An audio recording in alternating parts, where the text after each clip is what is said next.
Z scheme प्रकाश संश्लेषण photosynthesis की वो प्रक्रिया है जिसमें पौधों के अंदर लाइट रिएक्शन के दौरान इलेक्ट्रॉनों का प्रवाह फ्लो ऑफ इलेक्ट्रॉन्स दो फोटोसिस्टम 2 PS2 और फोटोसिस्टम I PSI के बीच होता है। इसे जेड स्कीम इसलिए कहा जाता है क्योंकि इलेक्ट्रॉन ट्रांसफर का ग्राफ अंग्रेजी के जेड अक्षर जैसा दिखता है।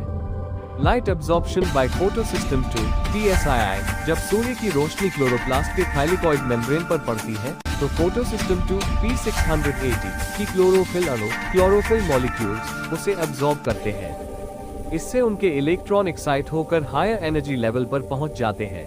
Photolysis of water splitting PS2 अपने खोए हुए इलेक्ट्रॉन को वापस पाने के लिए पानी को तोड़ता है। ये प्रक्रिया फोटोलिसिस कहलाती है। इससे निकलते हैं इलेक्ट्रॉन A, प्रोटॉन H और oxygen gas O, electron transport chain ETC।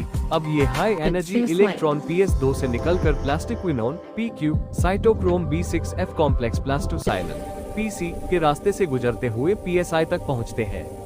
इस दौरान ATP बनता है ADP जोड़ पाई ATP। Light absorption by photosystem I PSI जब इलेक्ट्रॉन PSI P700 तक पहुंचते हैं तो वे थोड़े लो एनर्जी हो चुके होते हैं। अब फिर से लाइट इन इलेक्ट्रॉनों को एक्साइट करती है, यानी इनकी एनर्जी दोबारा बढ़ जाती है।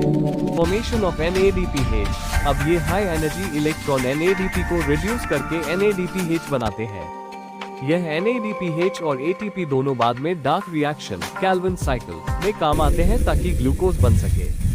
समरी सारांश जेड स्कीम बेसिकली दिखाता है कि कैसे electron PS2 ETC PSI NADP तक मूव करते हैं। इससे दो महत्वपूर्ण एनर्जी मॉलिक्यूल्स बनते हैं ATP और NADPH जो फूड प्रोडक्शन यानी ग्लूकोज सिंथेसिस में काम आते हैं। Why called Z scheme? अगर तुम इस इलेक्ट्रॉन एनर्जी लेवल को ग्राफ पर दिखाओ तो ये रास्ता Z जैसा दिखता है, इसलिए इसे Z स्कीम कहा जाता है।